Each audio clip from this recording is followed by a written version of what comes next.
Presente. Ya. Lourdes Mollo. Presente. Omar Salces. Omar Salces. Presente, doctor. Ya. Otra vez, César Andrés Alvis y Juan Marcelo Bazeto son los que faltan. Los demás están con el registro de asistencia correspondiente.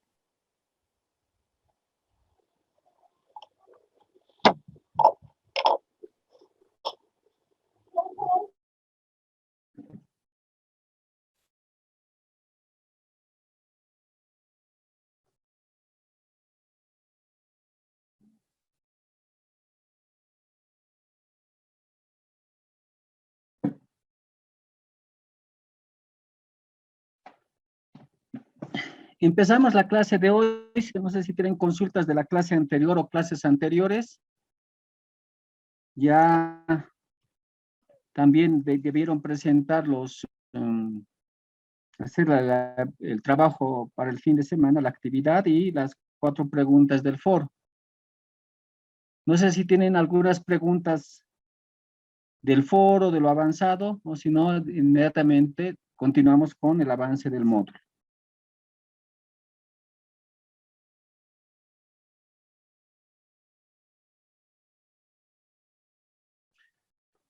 Bueno, en la anterior clase, el viernes les decía que sobre la fuente, prelación normativa y derecho supletorio, algo similar en jerarquía normativa señalaba la Constitución Política del Estado en su artículo 410. En nuestro Código Tributario, en el artículo 5, nos hablaba con carácter limitativo que solo estas fuentes corresponden ser aplicadas al derecho tributario, por eso es limitativo, no otras, ¿no? Sin embargo, también tenemos que tomar en cuenta, y esto ya es en la vida profesional, ustedes han debido ver en el material adicional que tienen para el módulo, citas de sentencias constitucionales del Tribunal Constitucional Plurinacional, ¿no? Por disposición de la Constitución Política del Estado, las sentencias, las decisiones del Tribunal Constitucional son vinculantes. ¿Qué implica esto? Que las decisiones, las sentencias, las resoluciones que emite el Tribunal Constitucional van a ser de aplicación obligatoria en todas las ramas del derecho.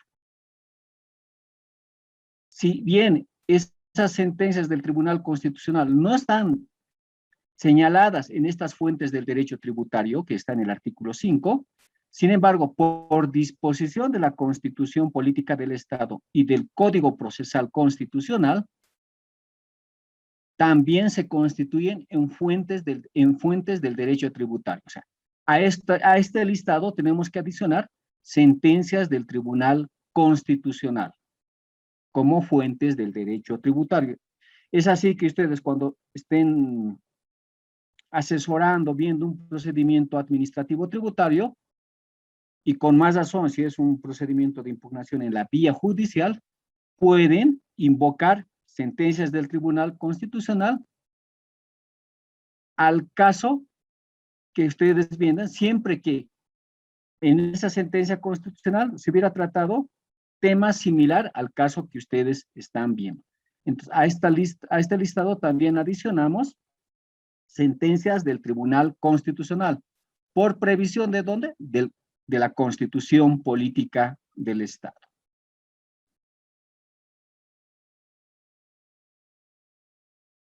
Otro aspecto también que es necesario que lo analicemos y tomemos unos minutos al respecto es sobre el principio de legalidad, ¿no? Dice aquí, solo la ley, o sea, la categoría normativa de ley, no podemos hablar de decretos supremos, de resoluciones supremas u otras categorías normativas inferiores, dice, solo la ley puede definir el hecho generador y designar al sujeto pasivo, o sea, solo la ley. En el caso del impuesto al valor agregado, en la ley 843 se designa al sujeto pasivo. En la ley 843 se crea ese impuesto, define el hecho generador del IVA, fija la base imponible, ¿no? Y la alícuota o límite máximo. En el caso del IVA, la alícuota es el 13%, pero no puede haber un decreto supremo que diga la alícuota del IVA es 11% o es 15%. Solo está reservado a la categoría normativa de la ley estos aspectos, ¿no? Sin embargo, como vamos a ver más adelante,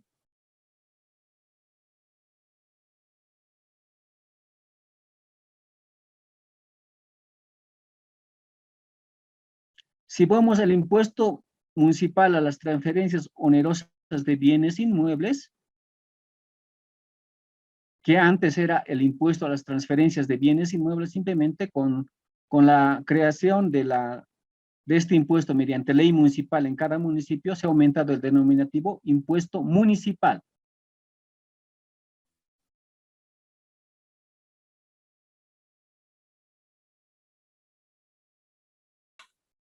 Y vamos a ver cuál es el... Dice, ¿qué dice la ley 843? Dice, se establece que el impuesto a las transacciones que grava las transferencias eventuales de inmuebles y vehículos automotores es de dominio tributario municipal. O sea, desde la ley 843, desde el año 1986, este impuesto ya es de dominio tributario municipal, solamente que estaba legislado, creado por la ley 843, una ley nacional, ¿no? Pasando a denominarse impuesto municipal a las transferencias de inmuebles y vehículos automotores, que se aplicará bajo las mismas normas establecidas en el título sexto de la ley 843 y sus reglamentos. No pertenece al dominio tributario municipal el impuesto a las transacciones que grava la venta de bienes inmuebles y vehículos automotores.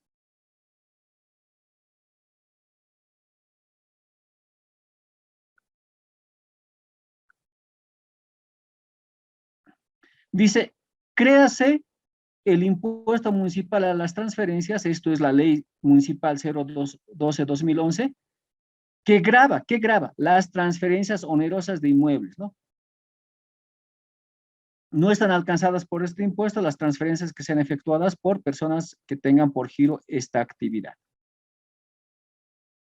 ¿Qué quiero señalar con la lectura rápida que estamos dando a esto que ustedes también ya tienen en las diapositivas?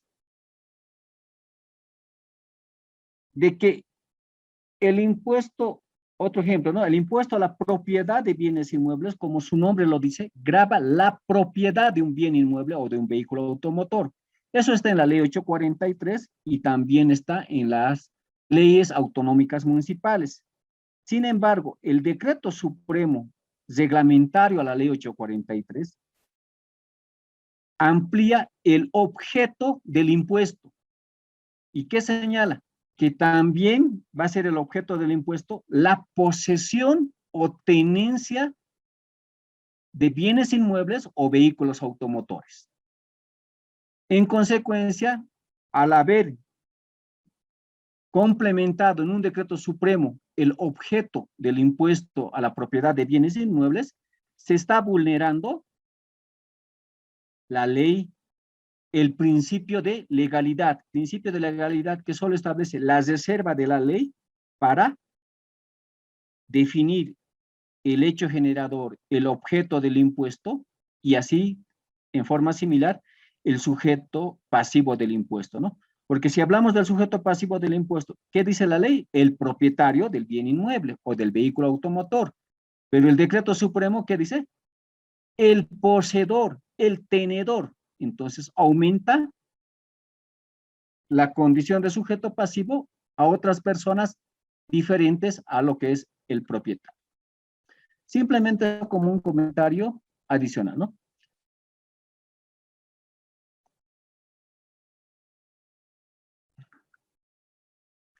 Principios, normas supletorias, normas principales y supletorias. Esto está como una pregunta del foro de esta semana.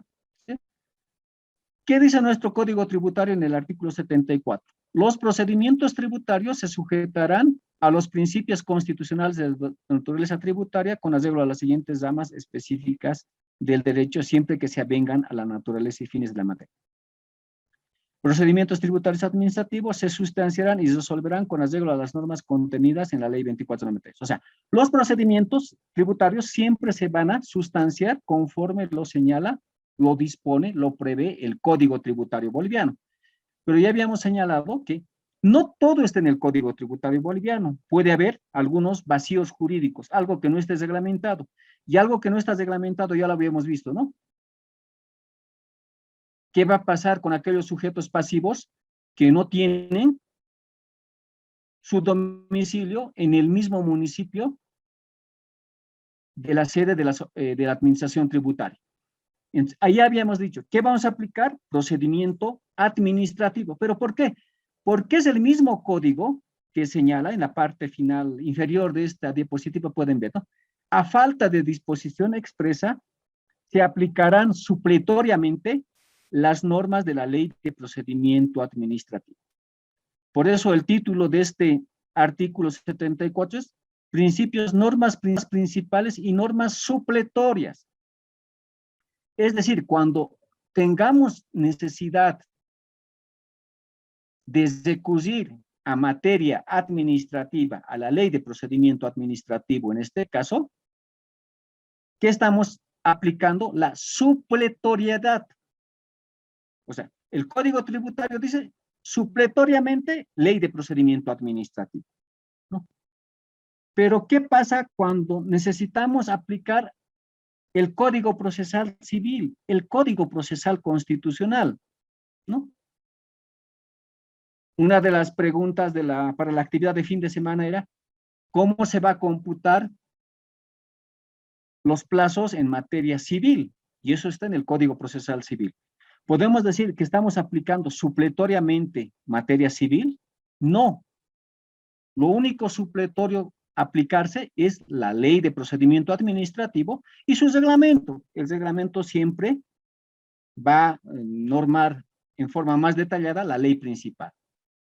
Entonces, ¿cuál va a ser nuestro respaldo normativo para invocar materia civil, materia constitucional u otras materias diferentes a la Ley de Procedimiento Administrativo? Es el Código Tributario en su artículo 8 que nos habla de analogía. La analogía será admitida para llenar los vacíos legales, pero en virtud de ella no podrán crear tributos, establecer exclusiones ni exenciones, tipificar delitos y definir contravenciones, aplicar sanciones ni modificar normas existentes. Entonces, la analogía es para recurrir a disposiciones de otras materias diferentes a materia administrativa. Cuando necesitamos recurrir a materia administrativa y en el caso concreto a la Ley de Procedimiento Administrativo es por supletoriedad. Y para recurrir normas de otras materias es por analogía. Por analogía voy a aplicar Código Procesal Civil, Código Procesal Constitucional u otras materias u otros principios, por analogía. Esa es la diferencia que tenemos que hacer y está como una pregunta del foro, ¿no? Por supletoriedad, Ley de Procedimiento Administrativo. En cambio, por analogía, otras materias que no son materia administrativa.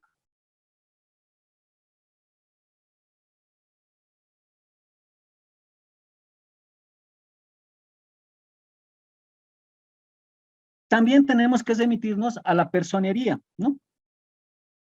¿Cómo establece la personería el Código Tributario en su artículo 75? ¿Sí? Los interesados podrán actuar personalmente o por medio de sus representantes mediante instrumento público. El representante mandatario deberá exigir poder notarial, ¿no? ¿A qué se refiere esta previsión normativa, no? Se está tramitando un proceso de fiscalización, un proceso de CDI, un proceso sancionador, ¿no? El interesado, Jorge Tellería, se le está iniciando un proceso de fiscalización que ya ha avanzado hasta la vista de cargo. El interesado directamente puede acudir a las oficinas de la administración tributaria para actuar directamente, porque él es el interesado en ese procedimiento de fiscalización. ¿Y cómo van a ser las personas jurídicas? ¿Cómo van a actuar en ese proceso de fiscalización? Mediante sus representantes. Pero representantes que tienen que acreditar el respectivo poder que les faculte a actuar ante la administración tributaria. Personas naturales, directamente el interesado, y personas jurídicas, sus representantes mediante poder notariado. Ya sea el interesado como persona natural o el representante legal a nombre de la persona jurídica, pueden hacer todas las actuaciones que se requiera dentro del proceso de fiscalización, ¿no? Pueden notificarse, pueden presentar descargos, pueden solicitar fotocopias simples, legalizadas del procedimiento de fiscalización, del procedimiento sancionador, pueden solicitar que se les preste el expediente y puedan revisar las actuaciones, ¿no? Jorge Tellería, interesado, es un gran empresario, ¿no? Pero no conoce nada de materia tributaria. Entonces, él puede apersonarse a la administración tributaria acompañado de su abogado, acompañado de su asesor económico financiero, para que el contador, el economista, el auditor pueda revisar los papeles de trabajo, ¿no? Y una vez revisados los papeles de trabajo, el contador le dirá: señor contribuyente, necesitamos fotocopias simples de estas actuaciones. Entonces el sujeto pasivo, mediante nota, solicitará la extensión. Esa es actuar la personería. Tiene que ir la persona natural o el representante de la persona jurídica a realizar todas las actuaciones necesarias dentro de ese proceso de fiscalización o proceso sancionador u otro tipo de proceso. La segunda parte de esta diapositiva nos habla de vista de actuaciones. ¿Qué dice? Los interesados, volvemos a repetir cuando se trate de personas naturales, o sus representantes, también los representantes legales, en este caso de las personas jurídicas, pero aquí se adiciona otro actor. ¿Cuál es? El abogado. Y dice, los interesados, representantes de las personas jurídicas o sus abogados, tendrán acceso a las actuaciones administrativas y podrán consultarlas sin más exigencia que la demostración de su identidad. La primera parte de la personería es para realizar todo tipo de actuaciones. Y la segunda parte es solamente para ver el expediente administrativo. Y adicionalmente, ¿quién puede ver? El abogado de la persona natural o el abogado de la persona jurídica, acreditando su identidad. Pero no solamente es señalar, ¿no? Yo, Ernesto Mariño, soy abogado de Hansa, en consecuencia quiero que me presten el expediente. No, tiene que haber un respaldo documental dentro del proceso de fiscalización, del proceso sancionador, donde Ernesto Mariño haya firmado como abogado alguna solicitud de la persona natural o de la persona jurídica. En consecuencia, diré, soy el abogado de la empresa Hansa. A Foja 5 hemos presentado un memorial solicitando fotocopias simples. Acredito mi identidad y el funcionario fiscalizador o el funcionario de otra área de la administración tributaria tiene la obligación de prestarme el expediente. Solo para ver, por eso es vista de actuaciones. Yo no puedo, como abogado, notificarme, firmar memoriales solicitando fotocopias, presentando descargos. A no ser que yo, como abogado, también sea el representante legal de la persona jurídica. En ese caso, ya ya no aplico esta segunda parte de vista de actuaciones. Yo como abogado soy representante, entonces ya aplico la primera parte de personería, que tengo derecho a realizar todas las actuaciones necesarias, ¿no? ¿Por qué hago esta puntualización? Porque en otras versiones, funcionarios de la administración aduanera me preguntaban, no, a los abogados no nos está permitido ni siquiera prestarlos el expediente. Y acá el Código Tributario faculta al abogado a solicitar el expediente siempre y cuando acredite su identidad y previamente haya firmado como asesor, como abogado, alguna solicitud del sujeto pasivo, ¿no? Entonces, el abogado puede reclamar acudiendo a este artículo 75 cuando se le niegue el acceso para ver el expediente, ¿no? Pero acá también había una limitante. ¿Por qué solo los abogados? ¿Por qué también no pueden ver el expediente, revisar el expediente sin la necesidad de que les acompañe el sujeto pasivo, el auditor, el contador, el economista que asesora también al sujeto pasivo, ¿no? Y en estos casos, ¿no? El auditor, el contador, el economista no firma ningún memorial, ¿no? ¿Y cómo se viabilizaría ese aspecto, no? El sujeto pasivo, en alguna nota, en algún memorial que presente, también señalar, ¿no? A efectos de la revisión y vista del expediente, autorizo al licenciado Juan Pérez a que pueda ver el expediente. ¿Y cuál sería el respaldo legal? No está en el código que pueda ver el expediente el contador, el auditor.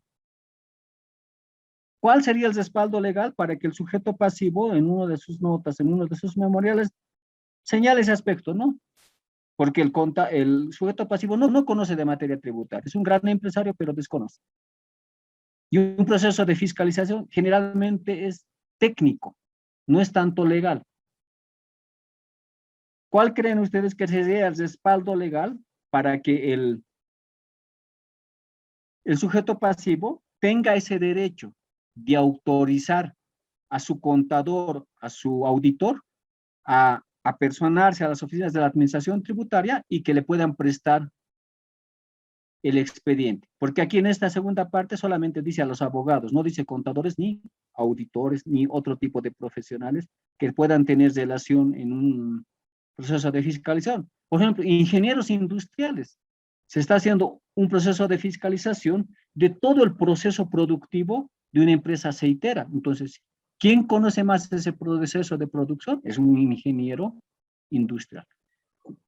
Repito, ¿cuál creen que sería el respaldo legal, no? De que tiene derecho, sí, no está en la norma. ¿Y el respaldo legal cuál sería, señores diputados? Buenas noches, licenciado. Sería el poder legal, licenciado. Un poder Legal. Buenas noches, Ya, doctor. síguele. Quizás pueda ser el poder, se llama un subpoder, o sea, del poder general que tiene el gerente general, delegarle solo para esa función al contador con un poder. Se llama un poder una específico, cláusula. ¿no? Es un poder específico. Exacto. ¿No? Sí, pero si hablamos de poder específico, estamos yendo a la personería. ¿No ve? Aquí dice mediante representante legal. No estamos hablando de personería. Yo, representante, gerente de Hansa, yo representante legal. Quiero que mi contador vaya a ver el expediente, solo a ver. Lo que usted es buena la respuesta, pero estamos hablando de personería. Solamente quiero que vaya a ver el expediente, a revisar. Aquí como el abogado puede ir a ver el expediente sin necesidad de poder, ¿no ve? Aquí dice el abogado sin necesidad de poder. Yo estoy trasuntando lo que dice este párrafo. Igual derecho tendría el contador, el auditor, el ingeniero industrial. Entonces, ¿cuál sería el respaldo legal? No necesitamos poder. Quizá pudiera acudir a la ley del procedimiento administrativo. Omar Salce dice procedimiento administrativo. Podría haber algo que no esté aquí y que no nos podría ayudar para respaldarme legalmente, ¿no? Que vaya yo como representante. A ver, les doy una pista. ¿Qué hemos avanzado la primera clase? ¿Qué normativa hemos visto la primera? La Constitución. La Constitución. Entonces, buscamos algo que esté en la Constitución que respalde mi derecho a que mi auditor, mi contador, al igual que el abogado, tenga derecho a ver el expediente sin necesidad de poder. Por eso siempre les he dicho, no, lo que estamos avanzando en la Constitución no es por rellenar el módulo. ¿Para qué tendría que ir a ver el auditor, el contador, el ingeniero industrial el expediente? ¿Para qué? ¿Qué Para derecho poder va a respaldar, ejercer el licenciado, es para poder respaldar, ¿no? Si son documentos para fines de respaldo y también para fines legales, para defender o para poder sustentar un proceso al representante o al gerente, en todo caso de una empresa, bueno, normalmente se hace una instructiva, hay una instructiva que se eleva a rango también de gerencia o de directorio que le autoriza para poder verificar o estos documentos o referirse a las vistas de actuaciones. No sé si ¿Quién estoy bien. participó, por favor? No lo puedo visualizar. ¿Quién participó? Mildred Maldonado, estoy en visualización. Ya. Doctor, también podría ser para para dar seguimiento. Sí, está bien, hacer seguimiento, por eso a ver el expediente, inclusive no puede solicitar fotocopias, puede tomar apuntes, ¿no? A fojas tanto hay un certificado que la administración tributaria ha conseguido de un proveedor del sujeto pasivo que esté en Chile, digamos, ¿no? Pero hacemos a un lado el poder. Ya les digo, ¿qué normativa de la Constitución podemos invocar para que el contador, el auditor, se acerque a la administración tributaria y puede revisar el expediente, igual como está acá el abogado, puede revisar sin necesidad de poder, pero aquí han excluido al contador, al auditor. Entonces, esa exclusión es injusta, pero el sujeto pasivo tiene derecho a que su contador vaya a revisar el expediente. Está en la Constitución. ¿Qué derecho ejerce el sujeto pasivo cuando quiere que su contador vaya a ver el expediente? No hace presentar. Doctor, ¿será el derecho a la defensa? Del Estado dice correcto. Derecho. ¿Quién dijo derecho a la defensa? Miriam Rodríguez. Miriam Rodríguez. Entonces, es eso. Por eso tenemos que aprender, ¿no? Entonces, ¿qué va a decir el sujeto pasivo cuando presente una nota, ¿no? Asimismo, en virtud al derecho a la defensa, garantía constitucional plasmada en el artículo 115 de la Constitución Política del Estado, solicito el acceso del expediente a favor de mi contador, licenciado Tanos, porque siempre tenemos que respaldar nuestras solicitudes.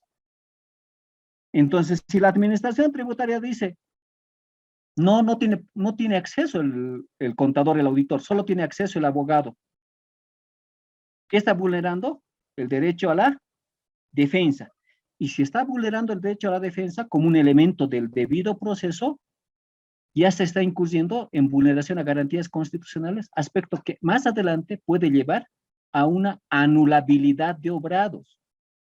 Pero si ustedes simplemente piden, solicito, se autorice a mi contador para ver el expediente, la administración les va a decir, solamente está autorizado a que vea el expediente el abogado sin necesidad de poder. Pero si ustedes ya tienen el respaldo legal, mejor todavía un respaldo constitucional, no les pueden negar. Entonces, por eso a todos siempre vamos a aplicar el debido proceso, ¿no? Valoración de la prueba, legalidad y en este caso derecho a la defensa. Doctor, en ese tema adelante, que mencionaba usted, me parece interesante porque cuando yo estaba en Aguaí, hubo un problema, por ejemplo, en el tema de impuestos con el tema de las mermas de alcohol, que Impuesto consideraba que eso de las mermas era parte que se debía facturar y tuvo que intervenir, digamos, el ingeniero en proceso y el ingeniero químico. Tuvieron que explicar a la administración tributaria que no, que la merma está normada por un proceso de evaporación y bla, bla, bla, y eso no debía estar respaldado en los inventarios o facturado, digamos, ¿no? En ese caso, por ejemplo, ahí se tuvo que intervenir técnicos, ¿no? Para que demuestren mediante informes técnicos que realmente no era correcto eso, y las mermas están normadas en estudios científicos, ¿no? Por eso, ¿qué tal el ingeniero químico, el representante legal viaja continuamente, ¿no? Es una gran empresa y no está en el país, ¿no? Entonces, no puede estar continuamente acompañando al ingeniero químico a las oficinas de la administración tributaria. El representante, el gerente, tiene otras funciones.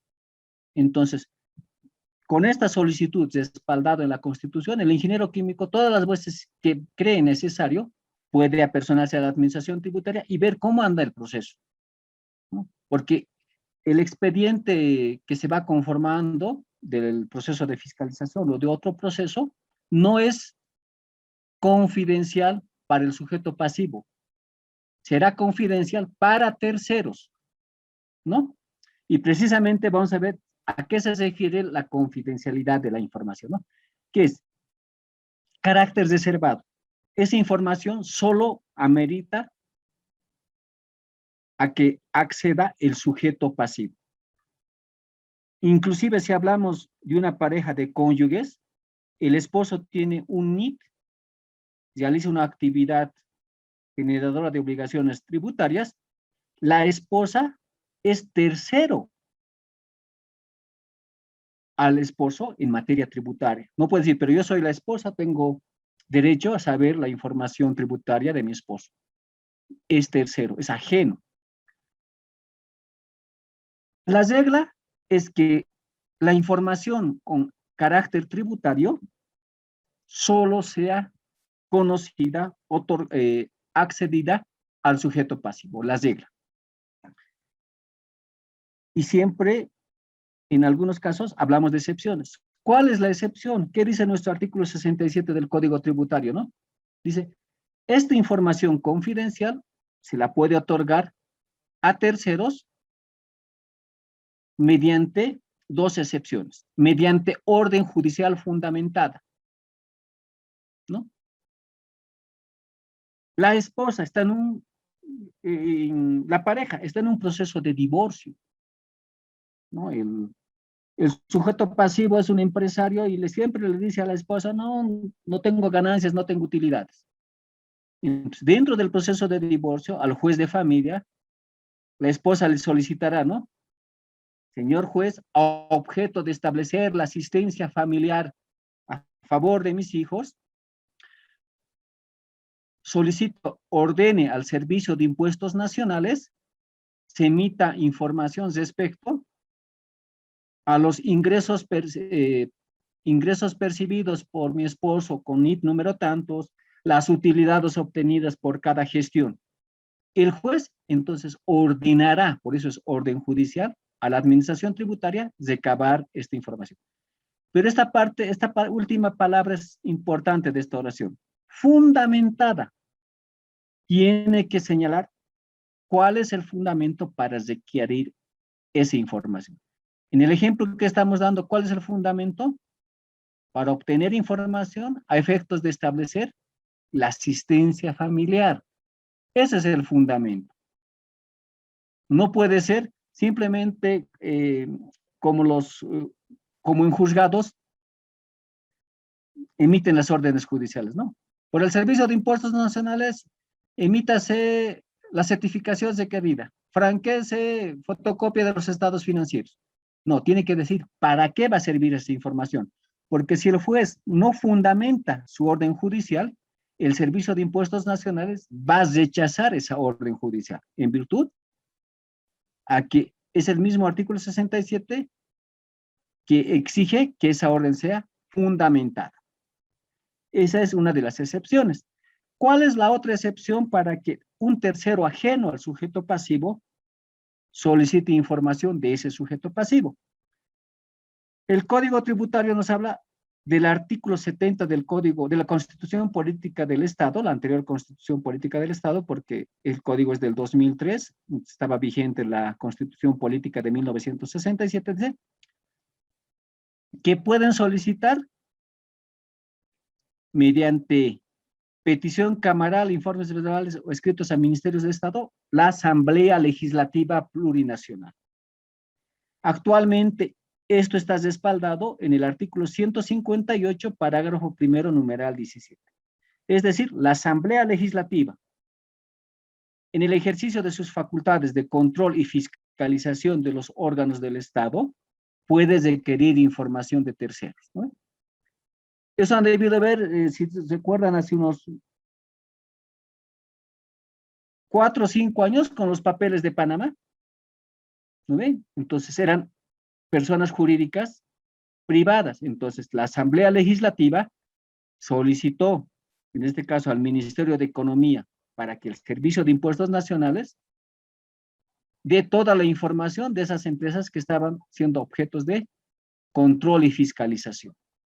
Entonces, ¿quiénes pueden solicitar? Terceros ajenos al sujeto pasivo mediante orden judicial fundamentada y la Asamblea Legislativa en el ejercicio de control y fiscalización de los órganos del Estado. Hasta ahí teníamos 2 excepciones, ¿no?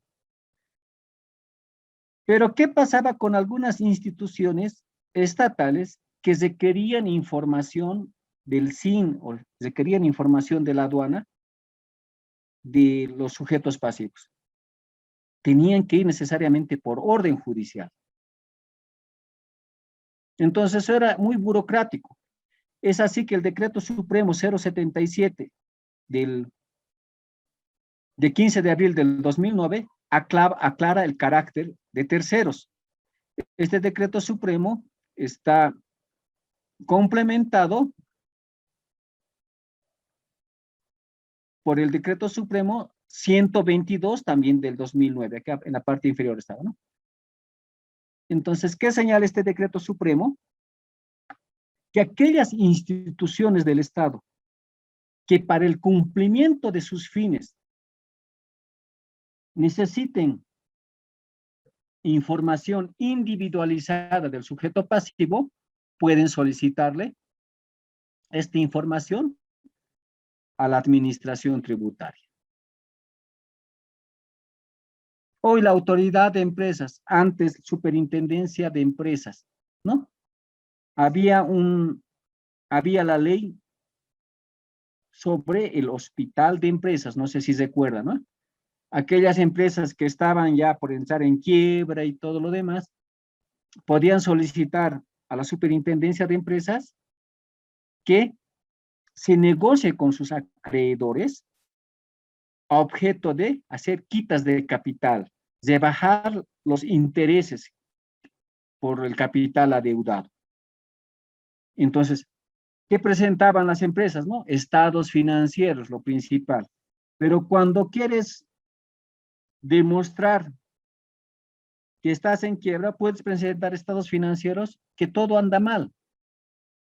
Y la superintendencia de empresas en esas épocas no podía creer inmediatamente que esos estados financieros presentados por el sujeto pasivo eran los que correspondían a la realidad de sus transacciones realizadas. Entonces, por la aplicación de este Decreto Supremo, podía solicitar al Servicio de Impuestos Nacionales le proporcione una fotocopia de los estados financieros que este sujeto pasivo habría presentado al SIN, para corroborar que sean los mismos. Entonces, ¿por qué? Para el cumplimiento de sus fines, de evaluar si esa empresa necesitaba reactivarse o se iba a cesar para hacer quitas de capital, de bajar la tasa de interés, necesitaba información confidencial del sujeto pasivo.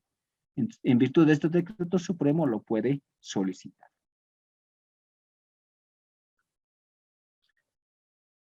También se ha abierto más las excepciones con lo que es la ley Marcelo Quiroga Santa Cruz. ¿Y en qué materia sobre todo, no? La investigación de delitos financieros, ¿no? Es así que la Procuraduría General del Estado, la Unidad de Investigación Financiera, lo que era entonces el Ministerio de Transparencia Institucional, igual pueden solicitar directamente en aplicación de la ley 004, ley Marcelo Quiroga Santa Cruz, pueden solicitar directamente información confidencial del sujeto pasivo para el tema que están investigando. Entonces ya tenemos varias excepciones, ¿no? Las primeras dos, mediante orden judicial y mediante solicitud de la Asamblea Legislativa. La tercera excepción, mediante solicitud de otras instituciones estatales para el cumplimiento de sus fines.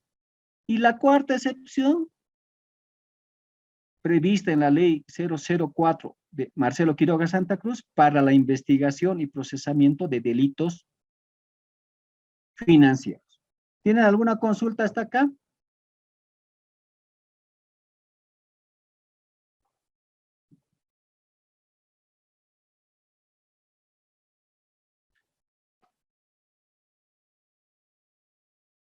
Ya. Continuamos con el tema y no pongo todavía la diapositiva. Los que tienen interés o van a seguir. No quiero poner porque quiero preguntar.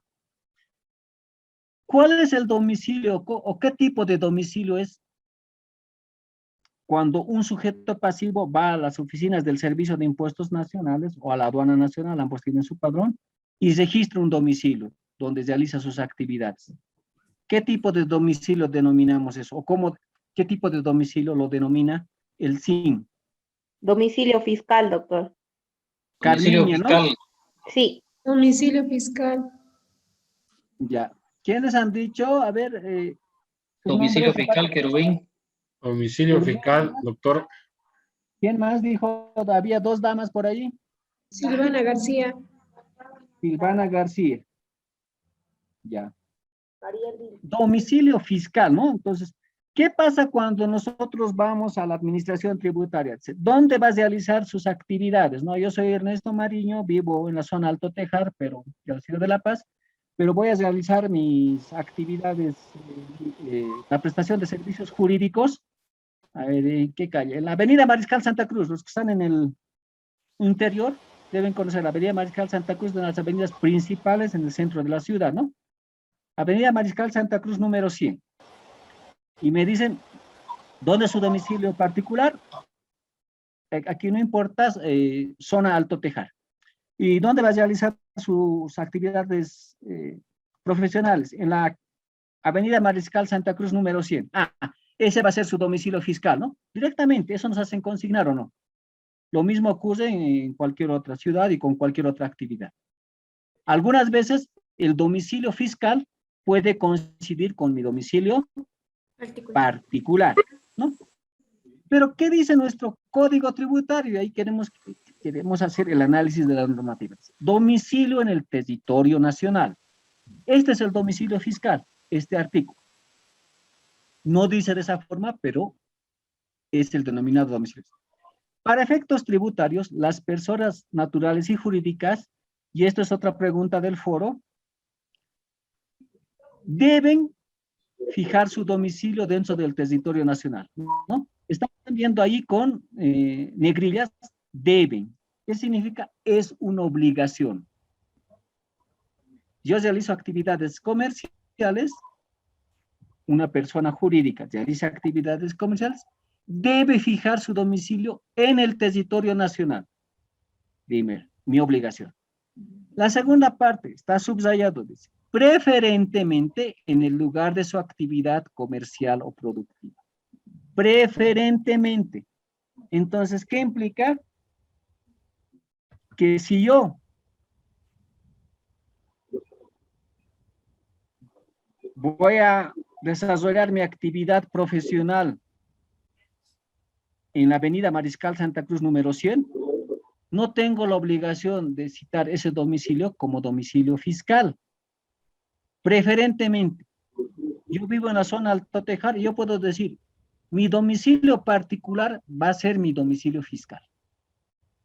Pero si actúa así ante la administración tributaria, ¿los funcionarios les aceptarán?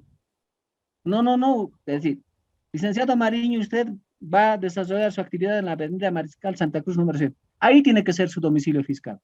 Entonces, al funcionario le mostramos el artículo 37, le decimos preferentemente, no dice obligatoriamente. Puede haber muchos motivos por el que yo no desarrolle mi actividad profesional en horarios en los que la administración tributaria ejerce sus actividades en la Avenida Mariscal Santa Cruz. Puedo ser un profesional independiente o puedo ser docente que tengo mi horario de trabajo de 8 de la mañana a 4 de la tarde, presencial, damos con el ejemplo, en diversas universidades. Y voy a ir a mi domicilio fiscal, voy a ir a mi buffet, diré, de la Avenida Mariscal Santa Cruz, a las 4:30, 5. Entonces, en el transcurso del día, no me va a encontrar los funcionarios de la administración tributaria en esa dirección. Entonces, resguardando esa situación, yo quiero que me vayan a buscar a mi domicilio particular, en el que puedo señalar que va a ser mi domicilio fiscal. Entonces, la obligatoriedad de señalar como domicilio fiscal donde vamos a desarrollar la actividad profesional no está normada de esa forma en el Código Tributario, preferentemente. Entonces, también tenemos. Este artículo 37 es el domicilio fiscal, el que registramos a tiempo de inscribirnos en la administración tributaria.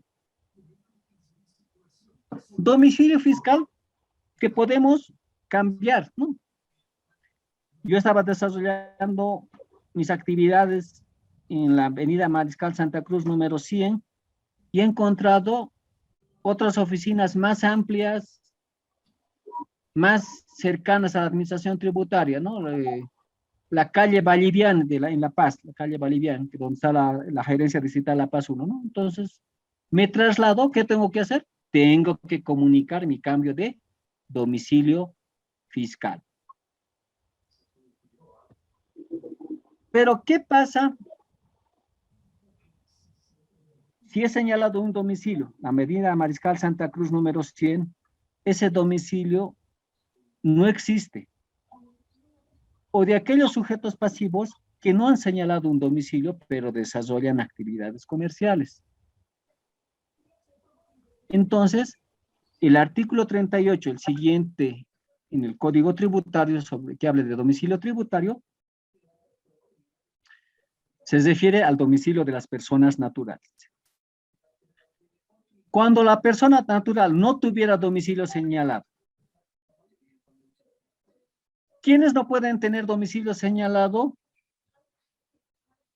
pero realizan actividades económicas o generadores de obligaciones tributarias? ¿Qué sujetos pasivos?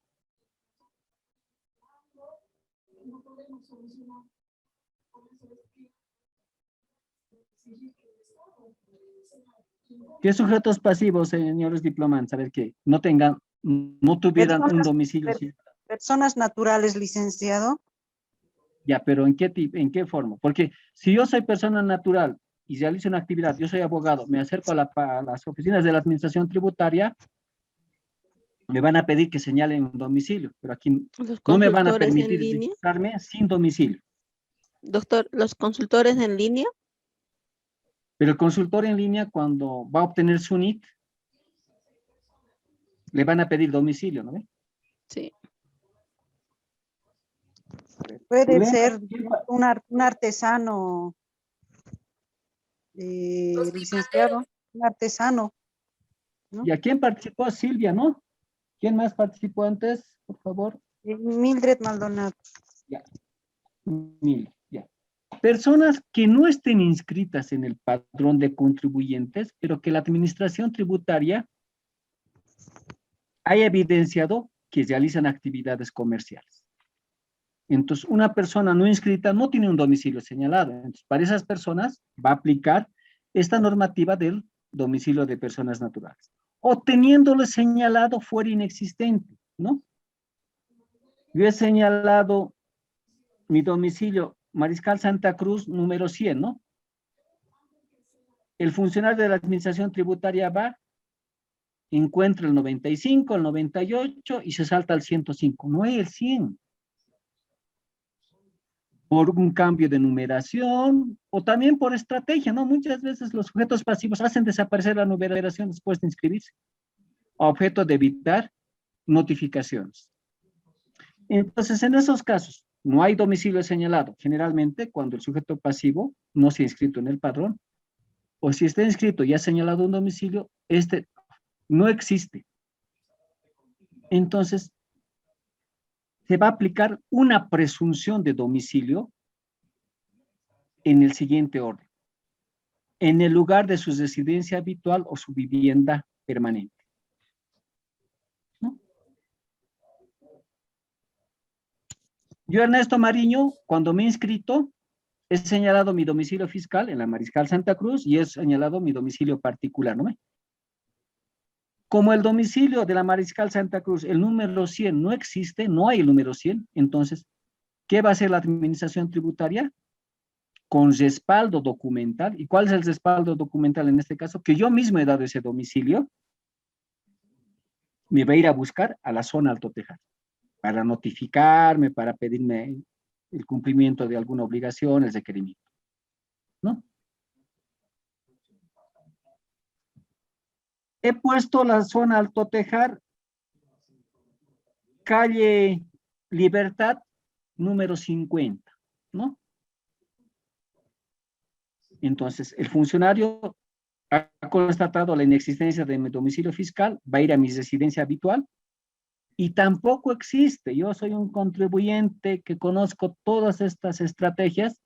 El número 50 de la calle Libertad en la zona Alto Tejar tampoco existe. Hay el 45, 48, se salta al 102. Entonces, solo en ese caso de inexistencia del domicilio de la residencia habitual, el funcionario va a ir a buscar la segunda opción. ¿Dónde es? Donde desarrollo mi actividad principal, ¿no? ¿Cómo puedo obtener el dato de mi actividad, del domicilio de mi actividad principal? ¿Cómo puede obtener la administración tributaria? A ver, ¿dónde puede recurrir? ¿A través del CEGIP? No, en el CEGIP es el domicilio particular. Particular, cierto. Estamos hablando de trabajo. Puede ser que haya publicado en alguna red social o algo su dirección de su negocio. Puede ser. Podría ser, pero tiene que ser documentado de una institución pública, una institución privada, documentado. O sea, no Doctor, puedo... en Fundempresa puede ser. Puede ser Fundempresa, podría ser, pero no es ¿quién participó? César, ¿no? César, doctor, sí, César. Llegó Juan Marcelo Bazeto, él no más me falta en asistencia. O puede ser con catastro también, de donde es su casa. No, catastro no, porque no todos trabajan en catastro, ¿no? ¿Dónde se registra a los ¿Podría dependientes? ser la ASFI?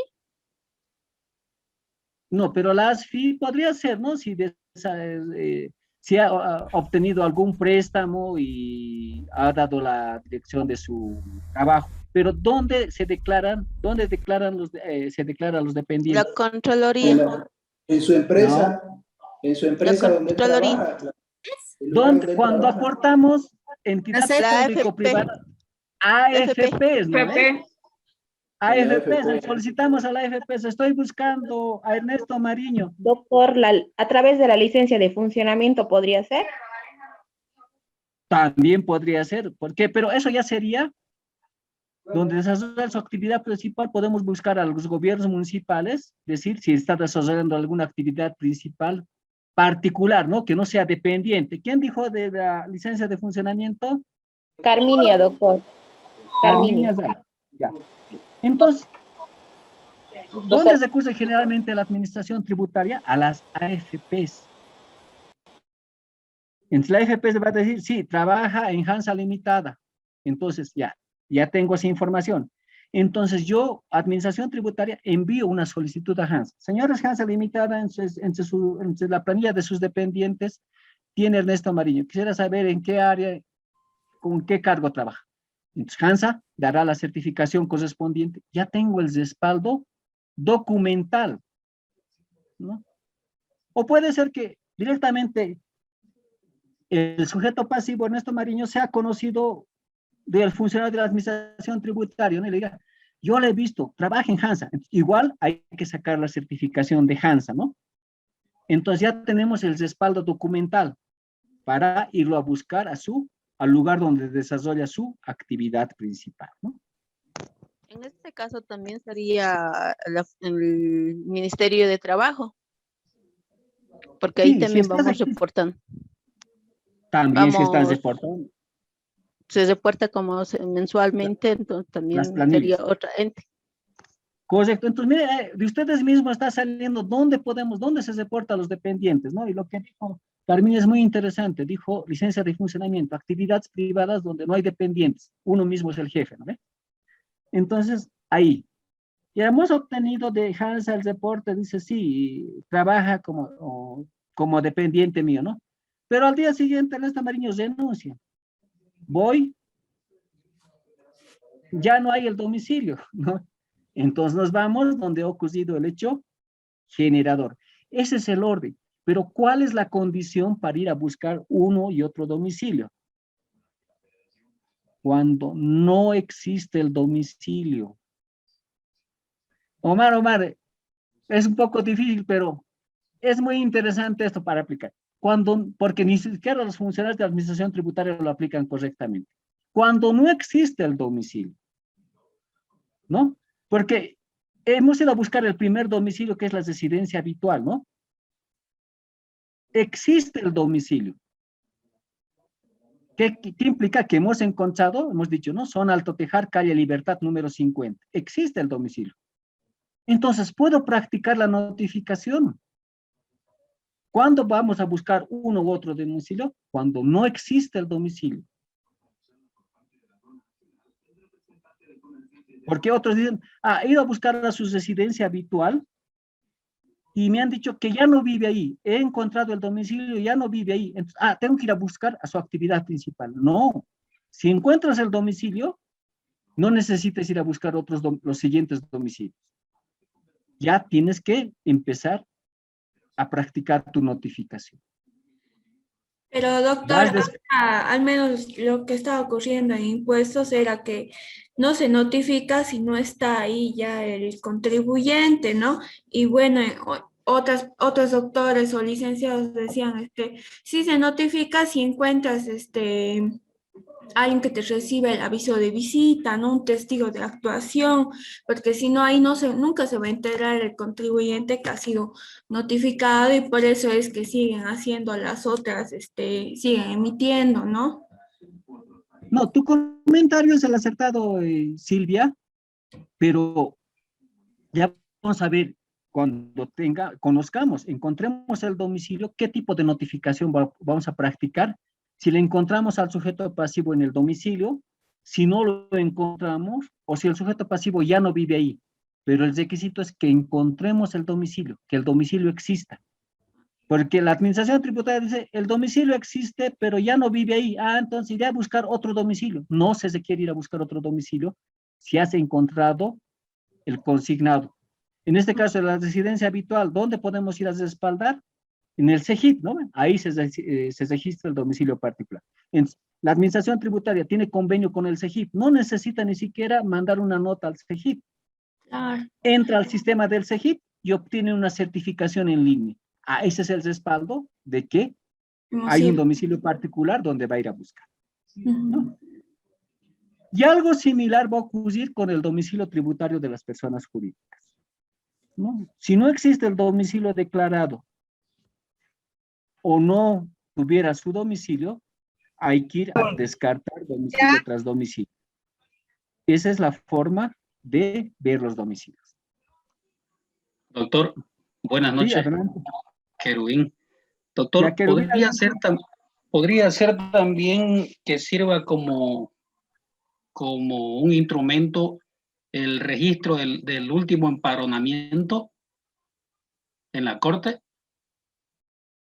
Pero, ¿cuál es la función cuál es el objeto del empadronamiento? De ejercer nuestro derecho a la ciudadanía, ¿no ve? Podrías tenerlo como un dato, pero el dato principal para la residencia habitual es el CEGIP. Y últimamente lo que sabía el CIRESE, que es esto, ¿no? El Servicio de Registro Cívico, el CERESI, no otorga, porque también ellos tienen una normativa de confidencialidad de la información de datos del empadronamiento. Si la administración tributaria logra obtener este dato, también sería otro respaldo, pero primero tiene que acudir siempre al CEGIP. No, si el CEGIP no le da, no has renovado su carnet hace 5 años, entonces puede ir al CERESI como una segunda opción. ¿Alguna otra consulta más de estos domicilios? Que es muy interesante, objeto de notificación. La administración tributaria puede hacer un excelente trabajo, pero si la notificación está mal, y más aún practicada en un domicilio inexistente, chao, trabajo de fiscalización. Adelante, Zulema. Doctor, una consulta. En caso, por ejemplo, ni le conocemos a la persona y hayan sacado el NIT con esa dirección y la notificación me llega reiteradas veces. Sí.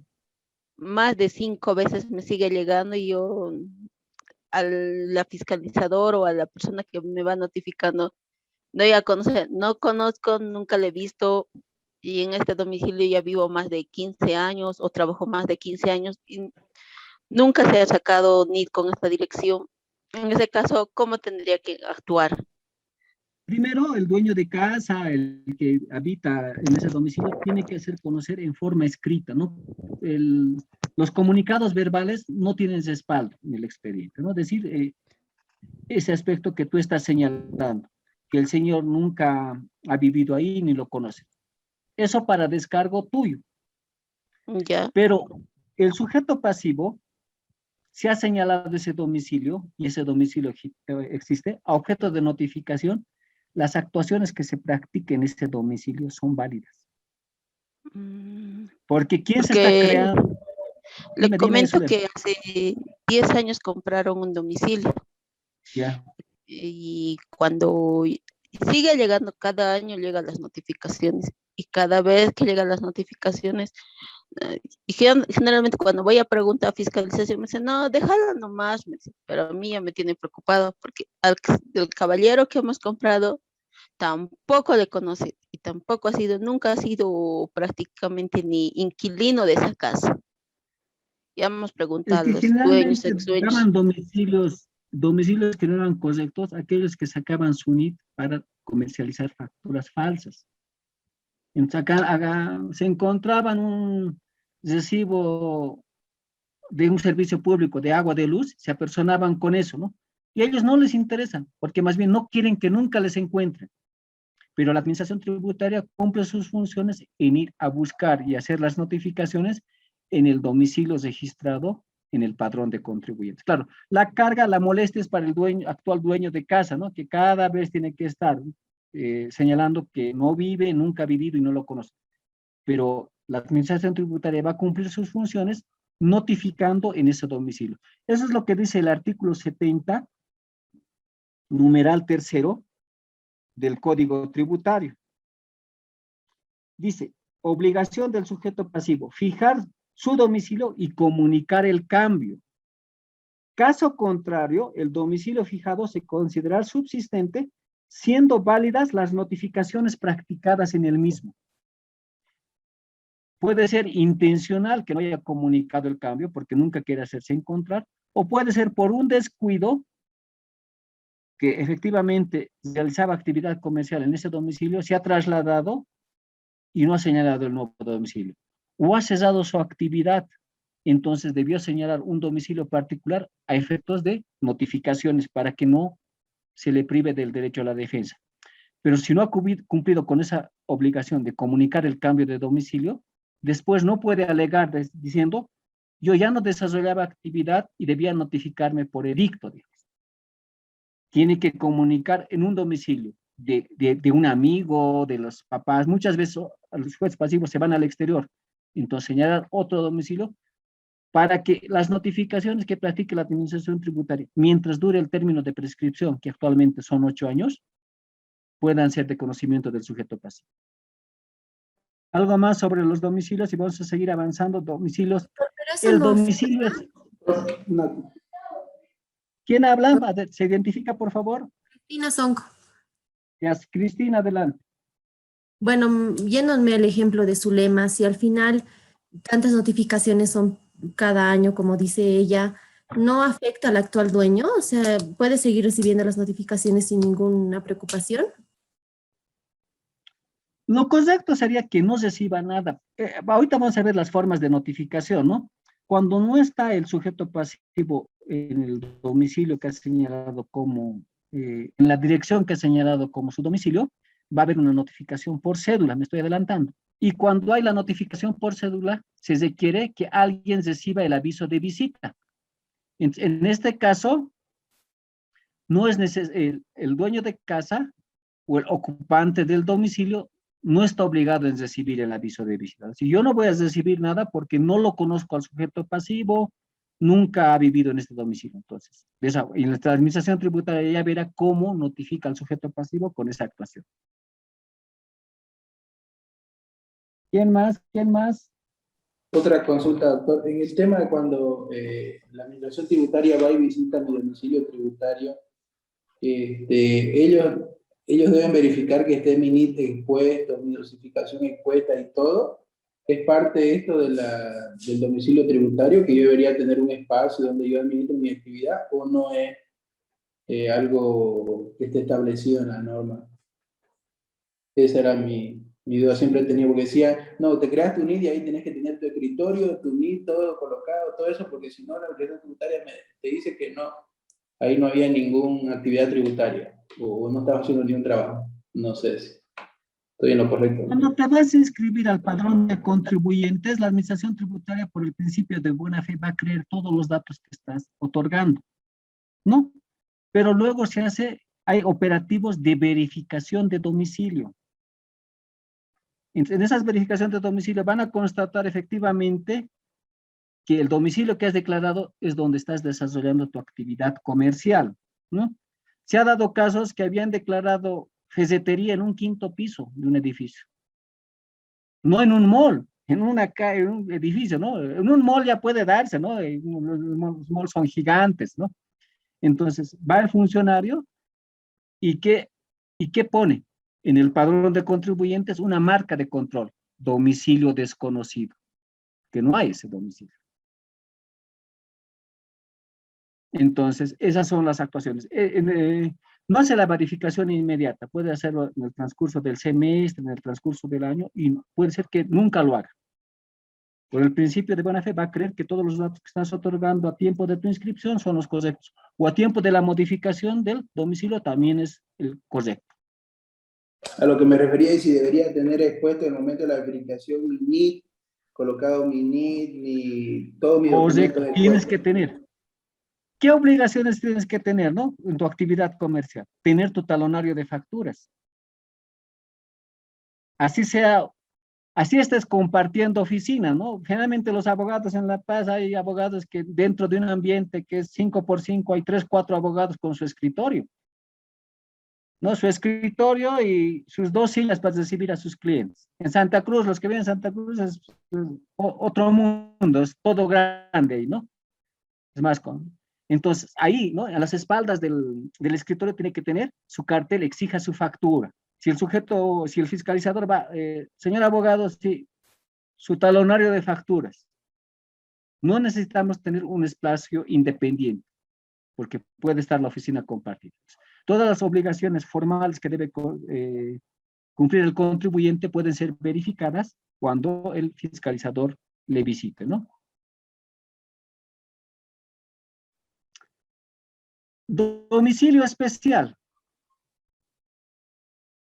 Este domicilio especial es un domicilio complementario y es muy importante también que sepan, ¿no? ¿Por qué les voy a decir que es importante? Domicilio es complementario al domicilio fiscal.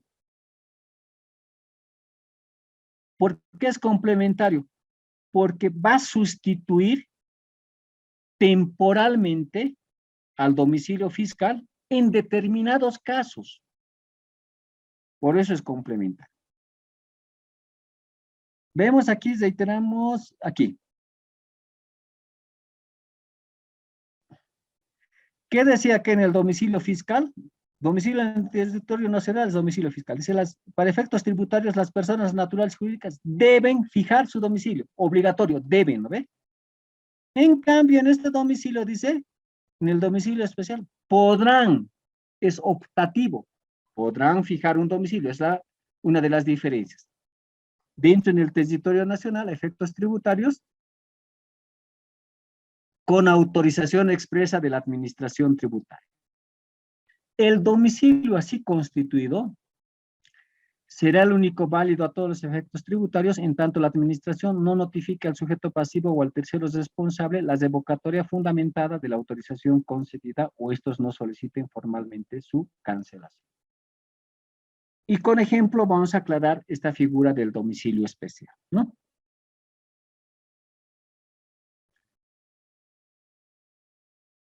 A ver, Omar es un empresario, tiene su domicilio fiscal. ¿Qué actividad quieres realizar, Omar? ¿Qué actividad económica? Vamos a participar. Por ejemplo, venta de equipo de computación. Ya, venta de equipos de computación, ¿no? Omar, un profesional en informática, uno de los mejores, pero de tributario conoce poco, ¿no? Tiene su domicilio fiscal. ¿En qué calle quieres poner tu domicilio fiscal? Calle Arenales 1055. Ya, calle Arenales 55, para que la numeración no se alarga, ¿no? Entonces, ¿dónde va a ir a buscar el fiscalizador para notificarle con el inicio de la fiscalización? A su domicilio fiscal, calle Arenales número 55, ¿no? Entonces, Omar recibe la notificación, pero él dice, no sé nada de tributario. Y muchas veces con este tema de computación, viajo continuamente a Panamá, Estados Unidos, y no estoy. Y puede haber otras notificaciones posteriores y le van a buscar en la calle Arenal 55. Y dice, por ahí no estoy, por ahí no me encuentran. Ah, fijo un domicilio especial para ese proceso iniciado. Tiene su colega, su amiga, o la persona que le lleva su contabilidad. Zulema le lleva su contabilidad. Y Zulema tiene sus oficinas en la calle Sucre, número 75. Entonces, puede presentar su memorial y decir, he sido notificado con la orden de fiscalización número tantos y efectos del presente proceso de fiscalización. Señalo como domicilio especial la calle Sucre número 75, oficina número 1, que es la oficina de Zulema. Entonces, Zulema, que conoce de materia tributaria, a su oficina le van a ir a buscar a Omar, no le van a buscar a Zulema, porque Zulema no es apoderada, pero está dando ese domicilio. Como nunca le van a encontrar a Omar en la oficina de Zulema, va a ser notificación por cédula, pero va a haber una notificación y Zulema va a estar al tanto de qué notificaciones tienes Omar en ese proceso de fiscalización. Para eso es el domicilio especial, para un caso específico que el sujeto pasivo crea conveniente señalar este otro domicilio. Ahora, ¿qué dice generalmente los funcionarios de la administración tributaria? Si está cambiando su domicilio a la calle Sucre número 75, a personas a las oficinas de la administración tributaria y cambie su domicilio fiscal. No, el domicilio fiscal Omar lo quiere mantener en la calle Arenales número 55. Lo que quiere es señalar un domicilio especial para ese proceso de fiscalización y tiene todo el derecho en virtud de este artículo. Por eso son dos domicilios diferentes. El fiscal, domicilio fiscal, que es permanente para todas las actuaciones. ¿Por qué es permanente? Le están iniciando de aquí a 3 meses otro proceso de fiscalización a Omar. No le va a ir a buscar al domicilio de la oficina de Zulema. Le van a ir a buscar a su domicilio fiscal, que es en Arenales número 55. Ahora, si Omar quiere también que ese segundo proceso lo haga seguimiento Zulema, va a tener que señalar otra vez otro domicilio especial. El domicilio especial es para cada proceso. Esa es la gran diferencia. Pero el funcionario que dice, no, tiene que cambiar el domicilio fiscal. Y ustedes tienen que decir, no necesito cambiar. Lo que estoy señalando es domicilio especial, no domicilio fiscal. Entonces, ahí se aplica el domicilio especial, que es otra pregunta del foro. Dice, ¿no? ¿Cuál es la diferencia entre domicilio fiscal y domicilio especial? Hasta con ejemplos, ya tenemos un ejemplo que hemos hecho con Omar, ya se puedes responder la pregunta del foro. Ahora dice, podrá fijar un domicilio especial con autorización de la administración tributaria. ¿Qué implica esto? Que cuando Omar ha presentado su solicitud, su memorial, su nota indicando que hay señalamiento de un domicilio especial, la administración tributaria tiene que responderle y decirle, sí, se acepta ese domicilio especial en la calle Sucre número 75 a efectos del presente proceso de fiscalización. ¿Por qué? También por estrategias, Omar puede decir, señalo domicilio en el plan 3000, calle 25, que sea muy difícil encontrarlo. Pero por estrategia de Omar, no me van a encontrar, señalaré un domicilio especial donde sea imposible. Entonces ahí la administración tributaria evaluará, ¿no? No me conviene aceptar este domicilio especial. Y dirá, se rechaza el domicilio especial y las notificaciones se harán en el domicilio fiscal. Eso también, por eso dice, con autorización expresa de la administración tributaria. ¿Qué implica esta autorización? Que les va a responder afirmativamente si acepta ese domicilio. O si no, en un proveído va a decir, no se acepta su domicilio. ¿Alguna consulta sobre los domicilios? Doctor, yo tengo una consulta. ¿Quién habla? Silvana García. Silvana, adelante. ¿Cómo se vería el tratamiento en el caso de que fuera una empresa o una empresa unipersonal donde tenga varias sucursales? ¿Podría declarar el domicilio fiscal en una de las sucursales o sí tendría que ser en la matriz? Volvemos al domicilio fiscal, dice preferentemente, interpretando tu ejemplo, preferentemente en la casa matriz, diría. Pero ese preferentemente tú lo decides, puedes señalar el domicilio en alguna de las sucursales. Pero ¿qué te va a decir el funcionario? No, tiene que ser la casa matriz. Y tú le dices, señor funcionario, ¿dónde dice que tiene que ser la casa matriz? Le haces leer el artículo 37, aquí dice preferentemente, vamos a interpretar a tu caso, en la casa matriz, preferentemente. Si no quieres, no lo haces en la casa matriz, sino en la sucursal. O si quieres, lo haces en el domicilio fiscal, lo puedes declarar en la residencia habitual de tu representante legal. Por eso es bueno, importante, así, leer al detalle la normativa, ¿no? Pareciera que es obligatorio donde es la actividad principal, o en este caso la casa matriz. No es así. Es optativo. La obligación es fijar un domicilio y elegir dónde va a ser ese domicilio fiscal. Gracias, doctor.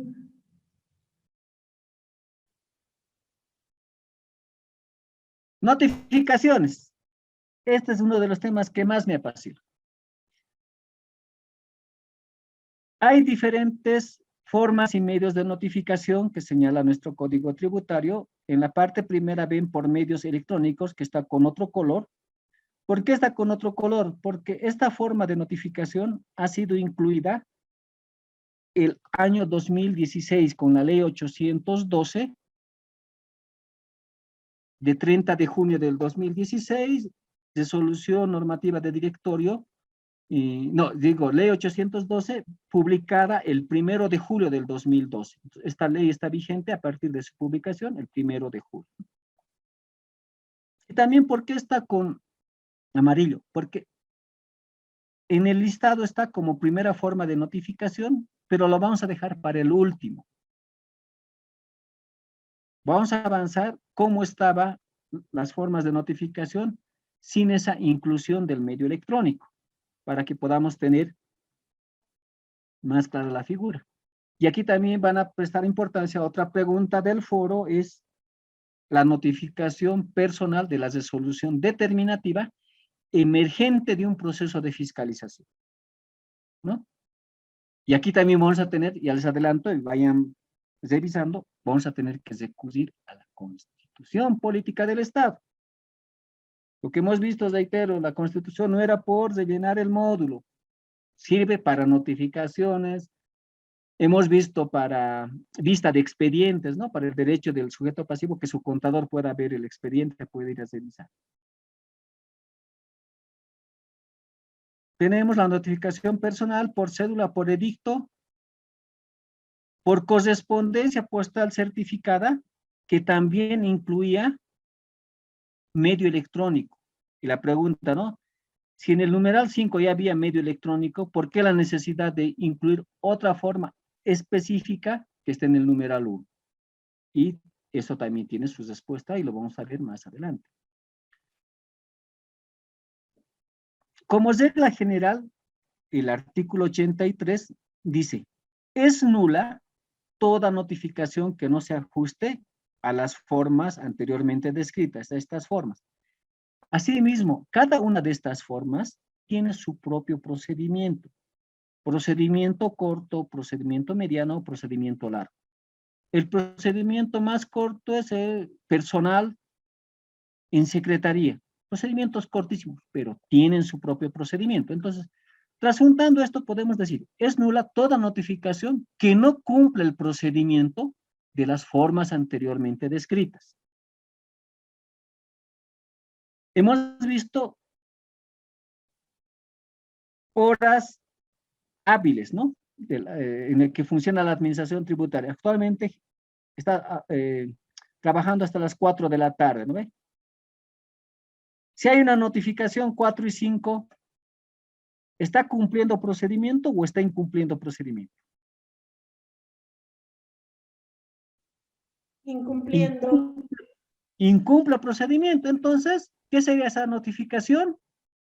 Nula. Entonces, de esos detalles tenemos que ver. He hecho una notificación en día sábado, no han habilitado días extraordinarios, es nula esa notificación. Por error he notificado a la esposa del contribuyente y no al sujeto pasivo. Es nula, entonces. Como decía, cada una de estas formas de notificación tiene su propio procedimiento y lo vamos a ver uno por uno. Y si hay incumplimiento a ese procedimiento, esa notificación es nula. Y aquí tenemos que ver una gran diferencia. Y esto es más tema legal, pero es muy importante que sepa. En materia de derecho se habla sobre las nulidades y las anulabilidades, ¿no? Las nulidades, como se refiere aquí, es nula toda notificación, ahí aplicamos las nulidades, se aplica de pleno derecho. ¿Qué implica esto? Que son nulidades automáticas. No requieren pronunciamiento de una autoridad administrativa o judicial. Mientras que las anulabilidades tienen que ser declaradas por una autoridad administrativa o judicial. Primera gran diferencia, ¿no? Segunda diferencia, la nulidad no se puede subsanar, no se puede corregir, no se puede convalidar. Mientras que la anulabilidad puede ser convalidada, subsanada, corregida.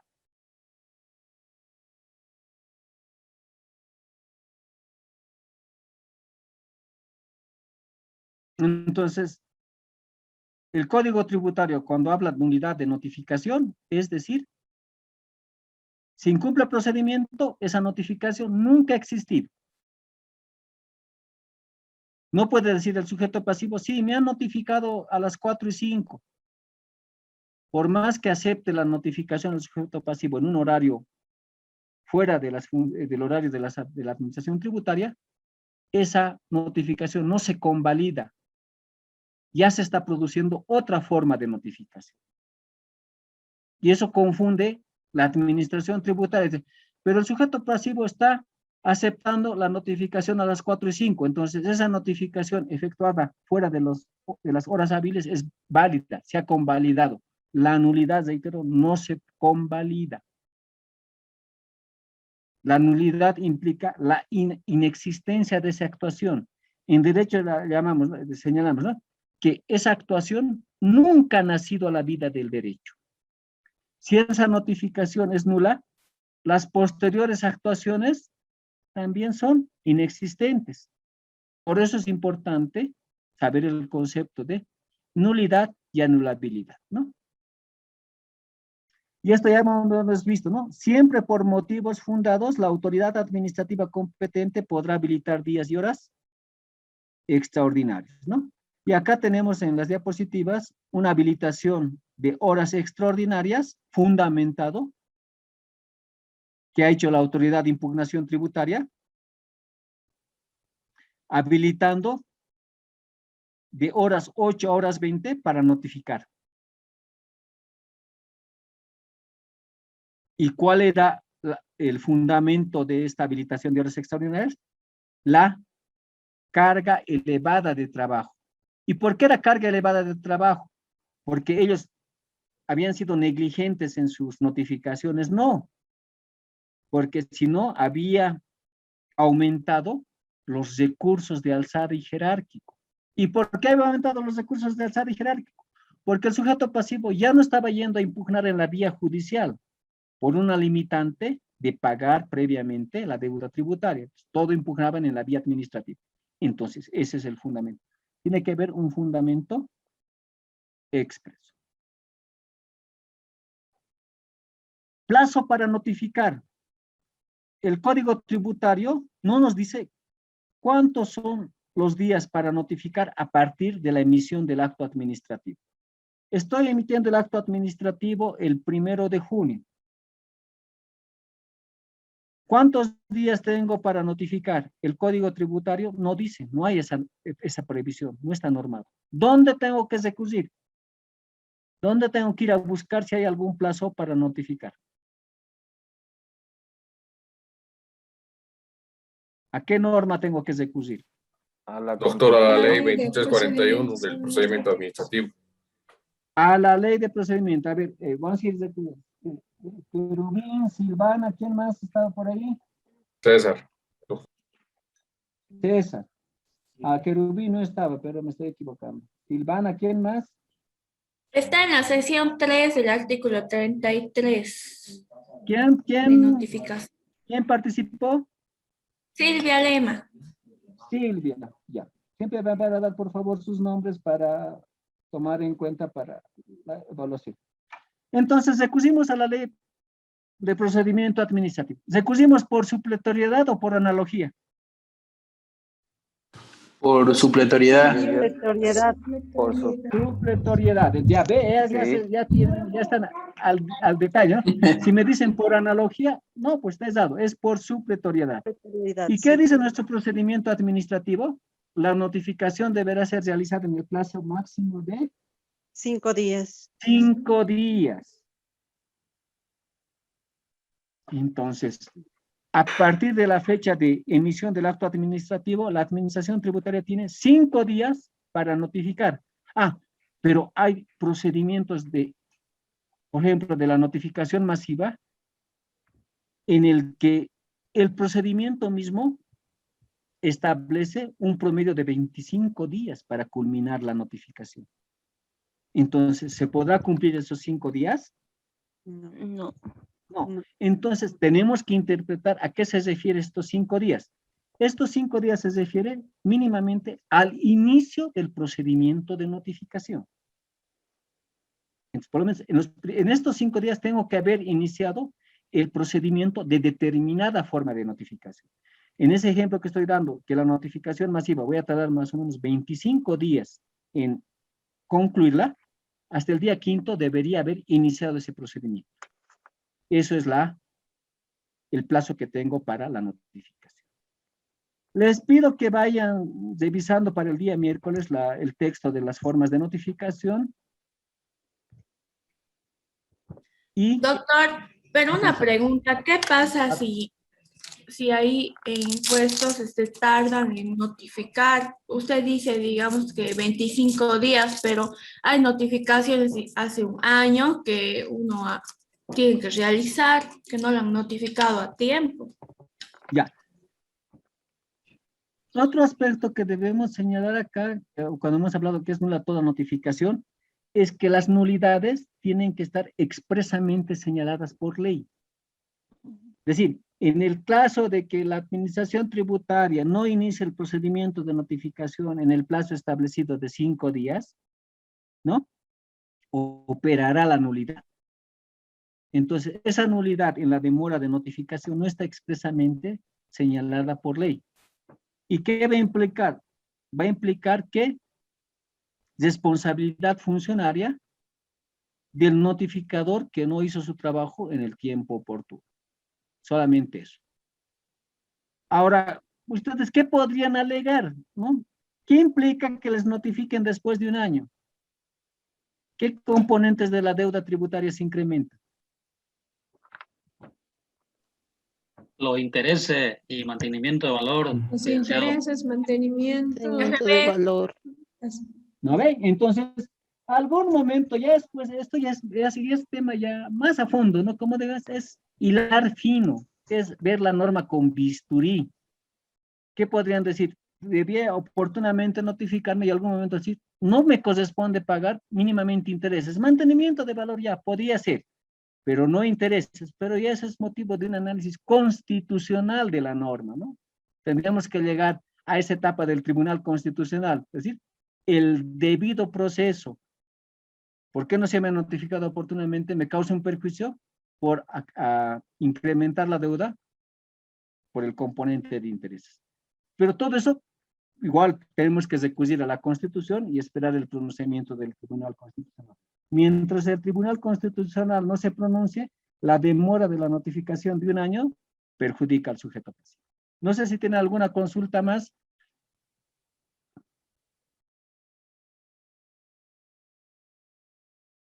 Entonces, ¿alguien por ahí, por favor? Con respecto al domicilio especial, ¿dónde debo de solicitar para realizarlo? ¿En plataforma o cuando están en el inicio de fiscalización? Le notificaron con el inicio de fiscalización. Usted en su primer memorial puede solicitar al momento de apersonarse, es decir, señalo como domicilio especial la nueva dirección. No lo hice en el primer memorial porque usted podía atender el proceso. En cualquier instancia del proceso puede solicitar, se señale un domicilio especial. Directamente dentro del proceso de fiscalización, no necesita apersonarse a las plataformas. El apersonamiento a plataformas es para modificar el domicilio fiscal, para eso. Si usted por error va y cambia de domicilio, esa nueva dirección que quería que sea domicilio especial a domicilio fiscal, todas las demás actuaciones le van a buscar en ese nuevo domicilio. El domicilio especial, reitero, tiene por fin que le busquen en esa nueva dirección para ese proceso, no para los demás procesos.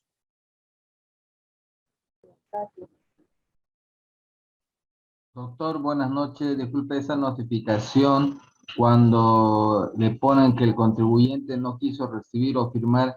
¿En cuál de los tipos de notificaciones se enmarca? ¿En cuál de las 8 tipos o medios de forma de notificación? Puede aplicarse a la notificación personal. Un testigo de actuación. Y también ¿no? puede aplicarse a la notificación por cédula, con testigo de actuación, personal o cédula. Pero por eso ya vamos a desarrollar uno por uno. El día miércoles, toda la clase va a ser notificaciones. Licenciado. Ahí a detalle. ¿Sharon por ahí? Sí, licenciado, va a disculpar ya.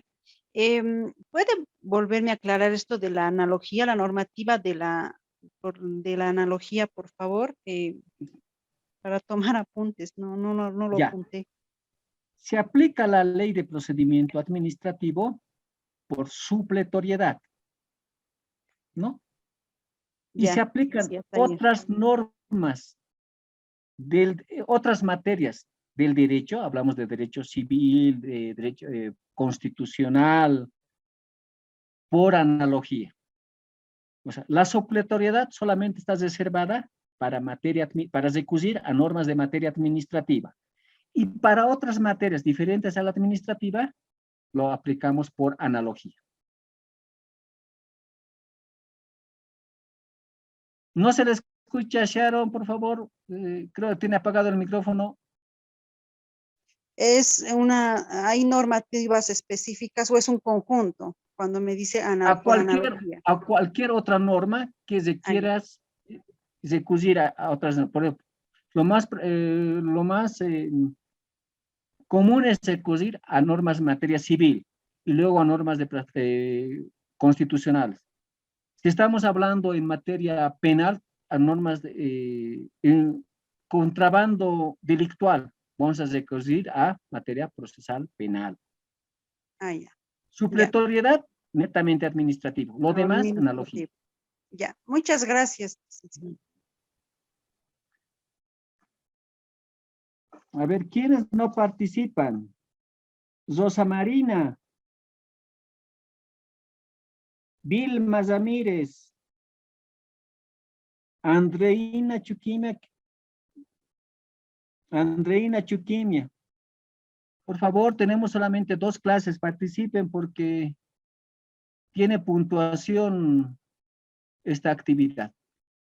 Bueno, señores diplomantes, nos vemos el día miércoles. Denme una lectura, por favor, a las diapositivas. No son muchas y nos va a servir bastante para el avance de la materia. Zulema, ¿quieres participar? No, doctor, gracias, doctor. Ya. Entonces, hasta el día miércoles. Que tengan buenas noches, señores diplomantes. Buenas noches, hasta luego. Buenas noches, doctor. Buenas noches. Buenas noches, Buenas noches, doctor. Hasta luego, señores diplomantes. Buenas noches, doctor. Hasta luego, hasta el miércoles.